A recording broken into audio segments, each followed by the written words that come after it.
Ladies and gentlemen, as we begin our services here this morning, we would kindly ask if everyone would please turn off or silence all electronic devices. Thank you.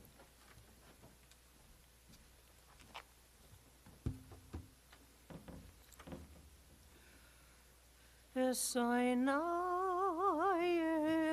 heharim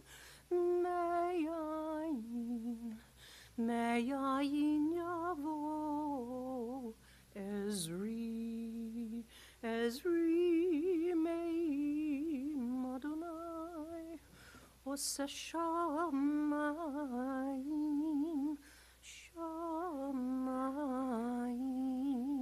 va'aretz hayiti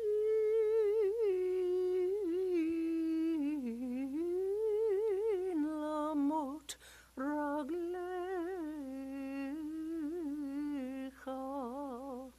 al yanum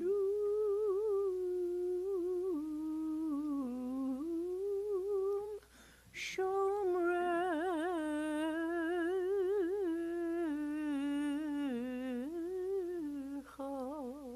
hine lo yanum velo yisham shomer Yisrael Adonai shomrecha Adonai tzilcha al yad yeminecha Yomam hashemesh lo yakeka v'yareach balayla Adonai yishmorcha mikora yishmor et nafshecha Adonai yishmor setecha uvoecha me'ata ve'ad olam.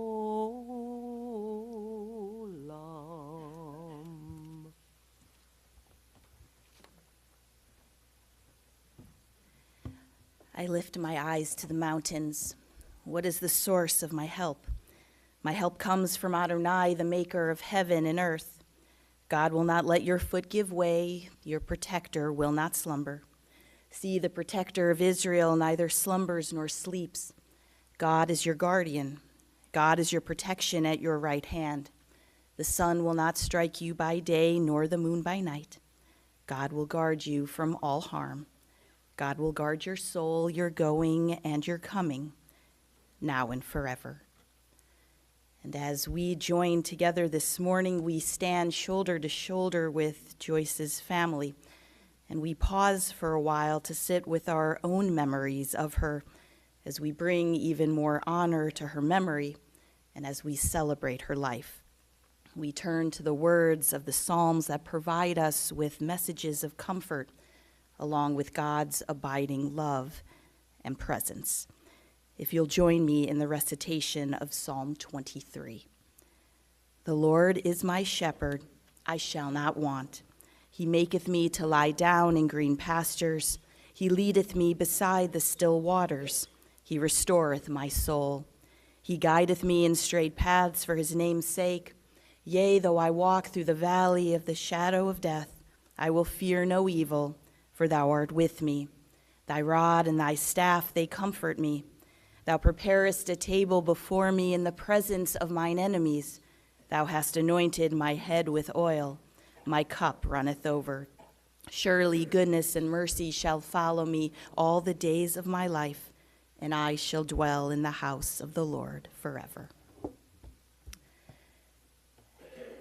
Grief, we are taught, is the price we pay for having the courage to love others as deeply as we do. And we are also taught that grief is really just love. It's all the love you want to give but cannot. All that unspent love gathers up in the corner of your eyes, the lump in your throat, and in that hollow part of your chest. Grief is just love with no physical place to go. But this morning we share in these moments of grief and in these sacred moments of memory and the celebration of a life well lived. And our grief turns back to love and then to tears. perhaps then to laughter or silence, and then back to love and grief again. Today, our grief will echo through song, through words from Joyce's family, and in sharing that grief, while it may not make grieving any less painful, perhaps it can make it a little less lonely. We will hear words from Joyce's immediate family in a few moments, but the measure of Joyce's life and legacy goes far beyond what is shared today. It is held securely in the love that she shared and the kind of person she was. And so we extend our heartfelt condolences to you, her family, to her husband Morris, to whom she was married for, as Morris would tell us, 78 glorious years, to her children Barbara and Len, Ronnie and Guy, and Gary and Marlene, to her grandchildren Lori and Ron, Brian and Josh, Dana, Joel and Lauren and Casey, and to her 5 great-grandchildren. And as we share memories of Joyce, we also see that love continues on, perhaps not in the way we are used to in the physical world, but now in the tender and more gentler world of spirit and memory.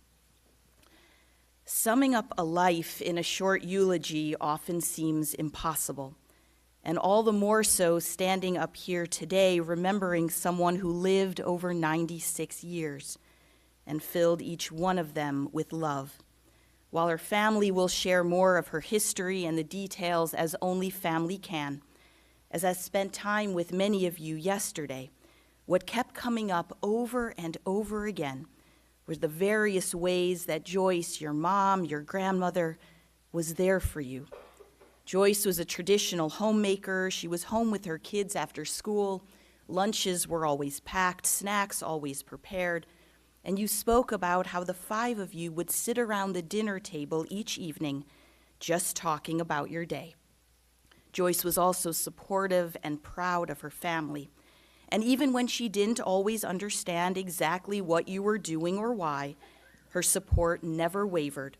And throughout her life, she grew in acceptance and open-mindedness.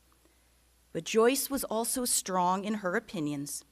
And Gary mentioned how when they were younger, if they asked their mom for something more than 2 times and she had no intention of giving in, Joyce would simply reply, "Tell it to your psychiatrist when you're older." And without speaking, she could show her approval or disapproval of something just by her body language. Joyce was a child of the Depression, and the lifestyle she and Morris lived was often representative of that.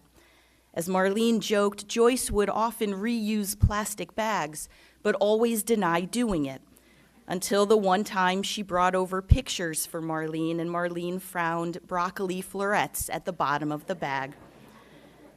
Joyce was also methodically organized. Everything had its place. When Gary was in dental school and needed extracted teeth, his mom knew just where she kept her kids' teeth from when they were younger. But opening the box, Gary shared that he found the dog's teeth instead, but at least Joyce knew where they were. Brian and Josh shared that when they visited Joyce and Morris at Lionsgate, Joyce always excitedly showed them the activities sheet and all the classes and events she was attending, and then also pulled out a piece of cake for them that she had stolen from the dining room. Joyce had a love for learning and always wished she had the opportunity for higher education. She was very bright, and as Lori shared, there were many things she was capable of, but wasn't able to do given the time period when she grew up. Joyce was also strong. She pushed through the pain of physical ailments, and I'm told even badly broke a bone once, and then went to her room to put lipstick on before heading to the hospital. Joyce loved chocolate ice cream with almonds, crocheting, working jigsaw puzzles, and playing tennis. She loved to read and was an avid mahjong player. And when her kids were older, she considered going back to work, but then decided it would need to be part-time so as not to interfere with Mahjong Day and Beauty Parlor Day. But Joyce did do a lot of volunteer work, was PTA president, and she and Morris were founding members of 2 synagogues, the Jewish Community Center of Paramus, and Congregation Kol Ami. But it was at Makor Shalom where we were able to celebrate their 75th anniversary as their family held a chuppah over their heads during a Zoom service in the middle of the COVID pandemic, the first and probably last 75th wedding anniversary blessing I will ever do, as those simply don't come around too often. And it was family that meant the most to Joyce. As Ron shared, she always asked about our lives, and I fell in love with her and Morris instantly upon meeting them. Josh added to that, sharing how lucky he felt to be her adopted grandson. Casey mentioned how much she'll miss her grandmother's hugs and the way she'd squeeze your hand and all the cards she'd write or create on the computer, which she and Morris got a kick out of doing together. It was really the simple things, the daily calls, sitting around the table talking with her, how expressive she was in her love, and how fortunate Joyce was to get to see all of her grandchildren become adults, to get a sense of the kind of people they have become. Joyce and Morris, though, were truly the meaning of Beshert, two souls truly destined to find one another and to share life together. Their family commented on how affectionate they were towards each other, how they never went to sleep angry, how they always exchanged I love yous, and always went to bed with a kiss. Their kids joked that while appearances were important to Joyce, Morris just came along for the ride. Concerned about gaining weight, Joyce was the only one they knew who could take one bite of an Oreo cookie and then put the rest down, or take one tiny nibble of an M&M and then insist that she just wanted a little taste. And her thought process was always that if she wasn't hungry, Morris wasn't either. So when their kids saw Morris use only a half packet of Equal, they asked him when he started using just the half packet. And Morris responded, when Joyce decided to only use the other half of the packet. All kidding aside, for as long as I can remember, whenever I would see Morris or Joyce, the other wouldn't be too far behind, their smiles beaming and just radiating love. It was that same smile that crept across Morris's face yesterday afternoon when I asked him about the memories he shared with Joyce. While the details may not be so clear, that smile at the very mention of her name said it all. When I last visited with Joyce while she was in rehab at Lionsgate, she told me all about her family, what her kids and grandkids were up to. She was so proud of all of you and told me how lucky she was to have a family like yours, how much she knew her family was helping to make sure she was well taken care of, even as she wanted to get back home. But the part of the visit that stuck out most to me was when she talked about Morris's visits and how his aides were so wonderful at bringing him to visit her, and how he would just sit next to her, hold her hand, and look at her in silence. 78 glorious years and a lifetime of love.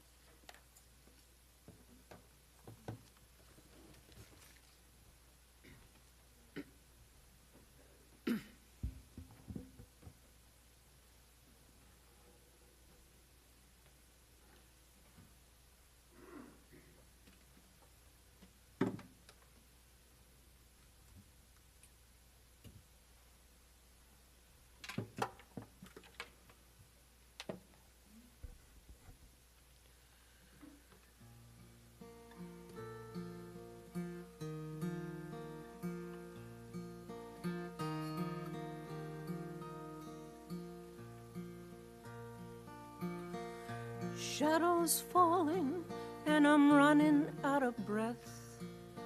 Keep me in your heart for a while. If I leave you, it doesn't mean I love you any less. Keep me in your heart for a while.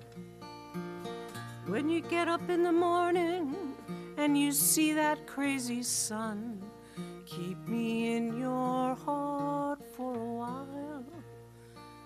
There's a train leaving nightly called When All Is Said and Done.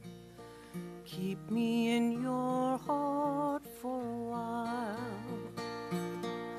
Sha-la-la-la-la-la-la-la-la-li-lo. Keep me in your heart for a while. Sha-la-la-la-la-la-la-la-li-lo. Keep me in your heart for a while. Sometimes when you're doing simple things around the house, maybe you'll think of me and smile. You know I'm tied to you like the buttons on your blouse. Keep me in your heart for a while. Hold me in your thoughts, take me to your dreams, touch me as I fall into view. When the winter comes, keep the fires lit, and I will be right next to you. Engine drivers headed north to Pleasant Stream, keep me in your heart for a while. These wheels keep turning, but they're running out of steam. Keep me in your heart for a while. Sha-la-la-la-la-la-la-la-li-lo. Keep me in your heart for a while. Sha-la-la-la-la-la-la-la-li-lo. Keep me in your heart for a while. Keep me in your heart for a while.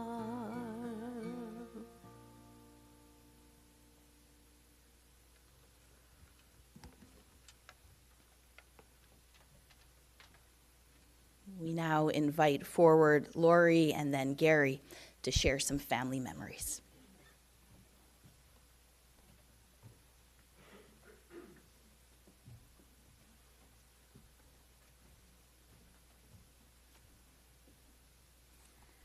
Thank you, everyone, for coming today. It means very much to all of us. There is a hill along the New Jersey Turnpike. It's just a mound of dirt and rock. The tower is slightly over the highway, somewhere shortly after exit 15W and 16E. There are no plaques. There are no evidence of any historical significance, nothing remotely impressive. Most drivers zoom by without a second glance, but for me, it will and will always be a landmark of deep resonance. Because every time we passed it, I knew that in exactly 25 minutes from that point, we were pulling into my grandparents' home on Halco Drive. As a child, the anticipation of approaching my grandparents' home was palpable, a fluttering excitement filtering through my body. Over time, that sense of anticipation transformed into a deep, lasting gratitude. Gratefulness for the time we spent with them, for the lessons they imparted, and most of all, for the unwavering love that enveloped me each time I stepped inside. My grandmother ran an inn, though she would never call it that. She meticulously prepared for her children and grandchildren to spend long weekends under her roof. Everything was carefully arranged: meals, fresh sheets, decorations that reflected the holiday at hand. Passover mornings featured matzah brai, Thanksgiving turkey dinners, and birthdays were celebrated with love and attention. It is your home, Grandma, where I fell in love with my cousins and my aunts and uncles, where we spent endless hours singing and dancing, sharing jokes and stories, and staying up late playing Trivial Pursuit. As a brief aside, if you were ever fortunate enough to step inside my grandmother's home, you'd understand exactly what I mean when I say she had everything in place. She had an unspoken system for everything, an effortless rhythm that made her home a perfect blend of structure and love. The linen closet was immaculate, the pantry organized to perfection, and when you opened up her cabinets, each Tupperware container was labeled with care. I am happy to say that I inherited that gene, as all my receipts, files, and memorabilia are organized in both alphabetical and chronological order. I will always cherish our conversations. Some of my fondest memories are of us sitting at the kitchen table talking for hours. Those moments, just the two of us, are the ones I hold closest to my heart. It was in these quiet, private times that we truly got to know each other. And as I grew older, my curiosity deepened. With each passing year, I began to see my grandmother as not just my maternal grandmother, but as a woman with her own story, experiences, and dreams. Some of my most treasured adventures were traveling to Miami with Grandma. We'd visit Uncle Dennis, hit South Beach, and take long walks. One time we set off on a grand stroll through Coconut Grove, determined to get a closer look at Madonna's new home. Mother Nature, however, had other plans. The skies opened up, and within minutes, we looked like a pair of drowned rats. I braced myself, expecting Grandma, always polished and put together, to be horrified at the state of her carefully set hair. Instead, she looked at me and burst out laughing. There is no greater fulfillment than knowing that you are adored by a grandparent. It's that love that doesn't fade with time. It's not diminished by distance. It stays with you, shaping the way you see the world and the way you love others in return. For years, I kept saying to myself, this might be the last holiday. Is this the last Rosh Hashanah, our last hug, our last conversation? But time and again, I was given another moment, another visit, another chance to say, I love you. In those final moments, Grandma, I hope you heard me. I hope you felt my hand in yours, my fingers gently brushing back your hair. No one can truly know what a person hears or understands at the end, but one thing is certain. You always knew how much I loved you, just as I always knew how deeply you loved me. Today we come together in gratitude, not for the many years we were blessed to have my grandma in our lives, but for the profound impact she left on all of us. She was a woman of strength, deep conviction, and elegance. Though we can no longer hear her voice, we carry you with us, in our hearts, in our traditions, and the love that we share. Grandma, you are not gone, you live in us. In every hug, every shared memory, every moment of warmth and wisdom, for everything you gave us, we are endlessly grateful, today and always. I love you.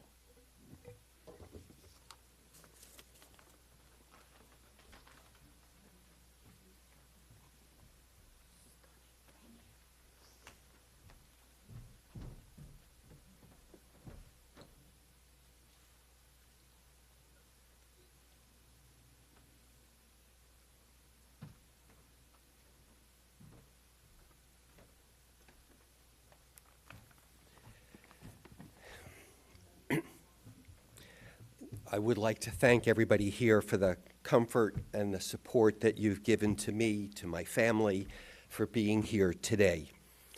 I want special thanks from the family to Lynette, to Stacy, and to Gloria, who came to us to help my father, but ended up helping Mom, even if she didn't know it. Although I'm the youngest of the three of us, Ronnie, I hope you're watching on Zoom. Much younger, I might add. Mom would have wanted her favorite child to speak at her funeral. And I got the last word. My mother was born November 3rd, 1928. In Washington Heights, New York City. She grew up with her older brother, Dennis, was a good student, absolutely loved school, desperately wanted to go to college. Unfortunately, even though they could afford it, only her brother was allowed to go to college and get his degree because he was a boy. Her father told her that girls don't go to college. Times were a little different then. So when she graduated from high school, she went and got a job in an office. A double date ended up changing her life. My mom and her, I guess it was somewhat of a boyfriend, decided to each invite a friend to go out on a date with them. Mom brought one of her girlfriends, and her date brought one of his good friends, Morris. As the evening progressed, my dad found himself talking to Mom all evening long. And at the end, they left, and a few days later, he asked his friend if they were serious, because if not, he wanted to ask her out. And the friend told him they had only gone out a few times, and that it was okay with him if he wanted to ask Joyce for a date. Spoiler alert. It worked. On paper, my father was not such a great catch. He was first-generation American, and his family had less than no money.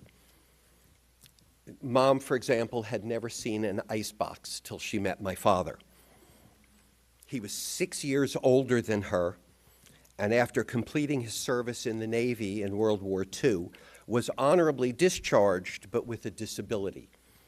He had had a serious circulatory illness and had an experimental surgery that actually ended up saving his life. His parents couldn't afford to send him to college, and they needed help making ends meet. So my father ended up going to work at his Uncle Jaime's gas station.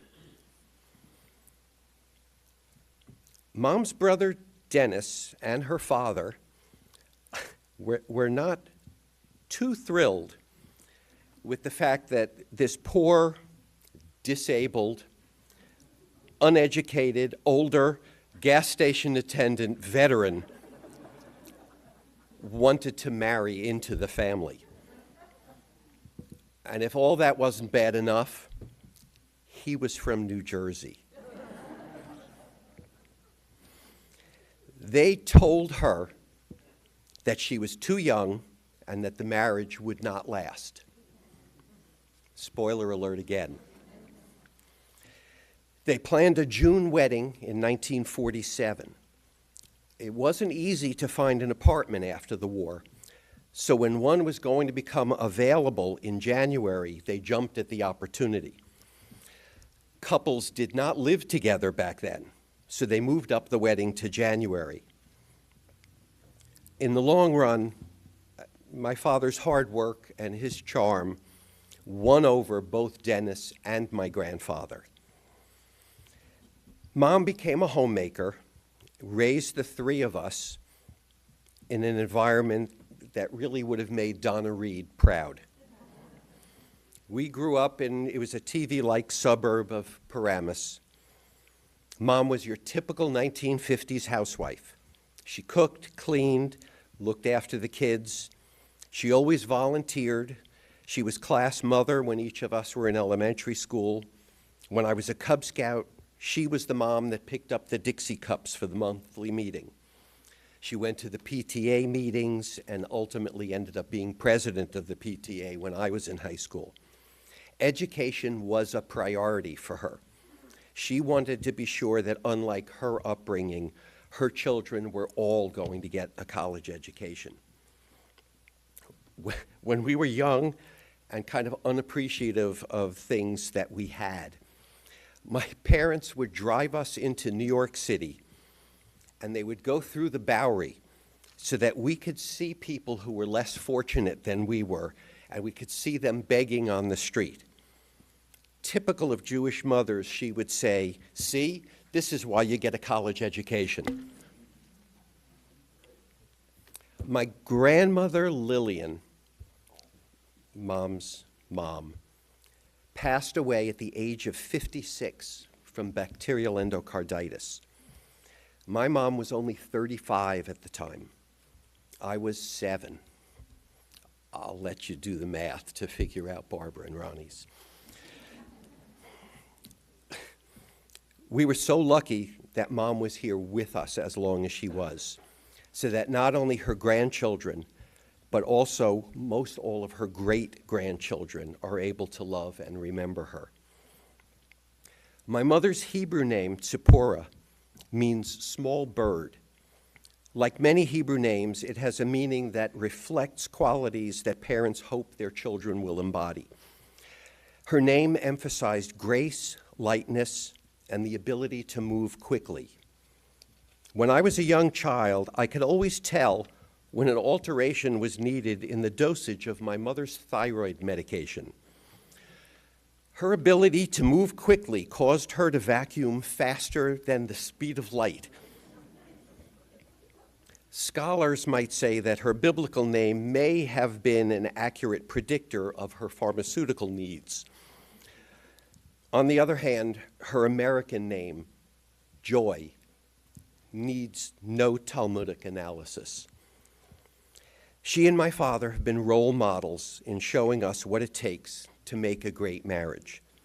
Their 78 glorious years, as they would always say, have been inspiring not only to us, but to anybody who hears how long they were married.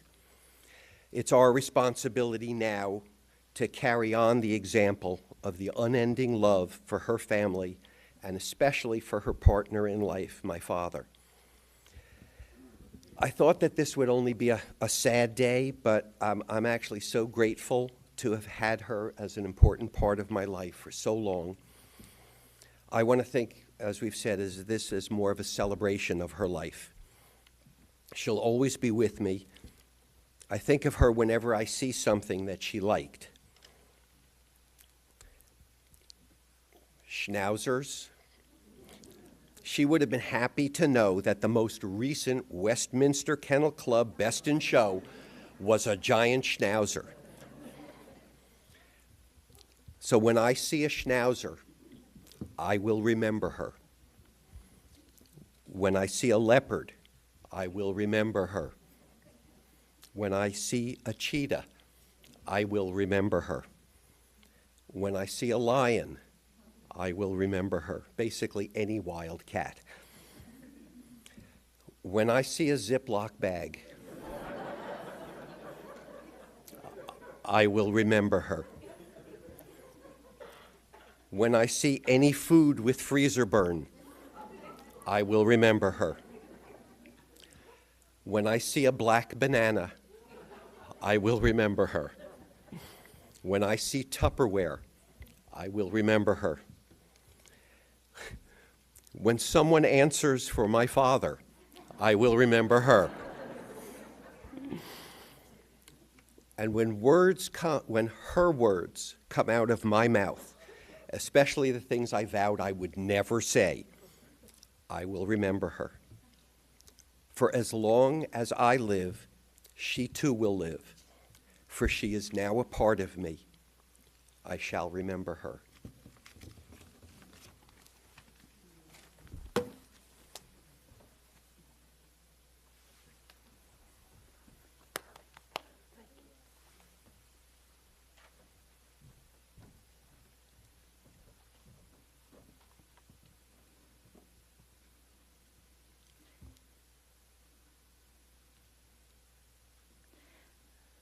Holding all of those memories tightly in our hearts, let me invite you to please rise for our memorial prayer of El Malei Rachamim.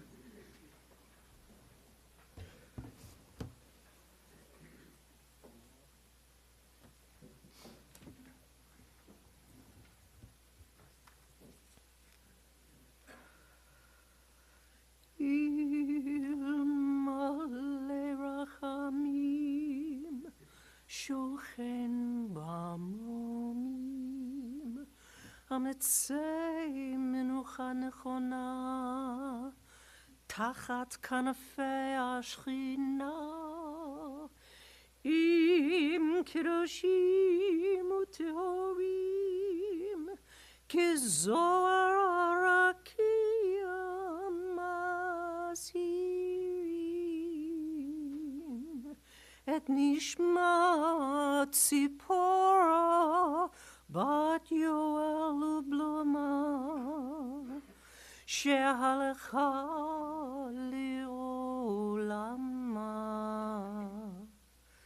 בעל הרחמים יסתיריה בסתר כנפיו לעולמים, ויצרור בצרור החיים את נשמתה. אדוני הוא נחלתה, ותנוח בשלום על משכבה, ונאמר אמן.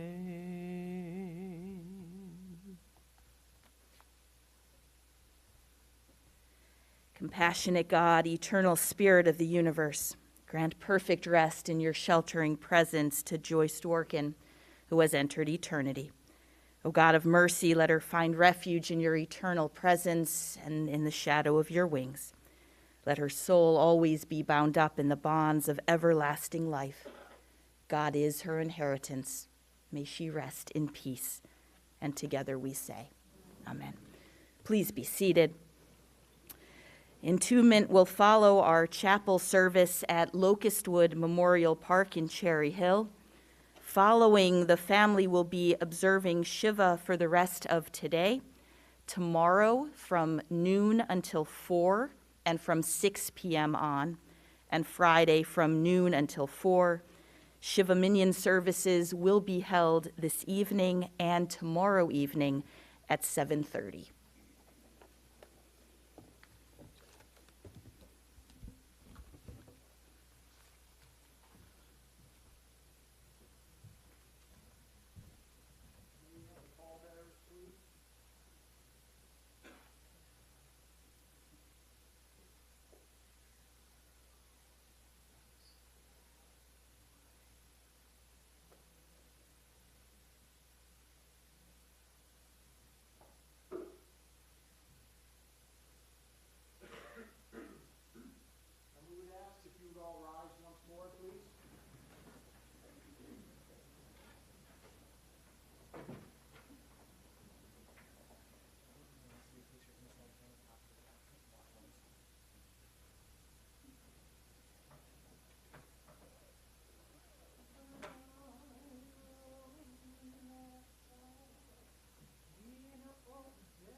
Here we will be going to Locustwood Memorial Park in procession. If you are going to the cemetery, there will be directions out on the car.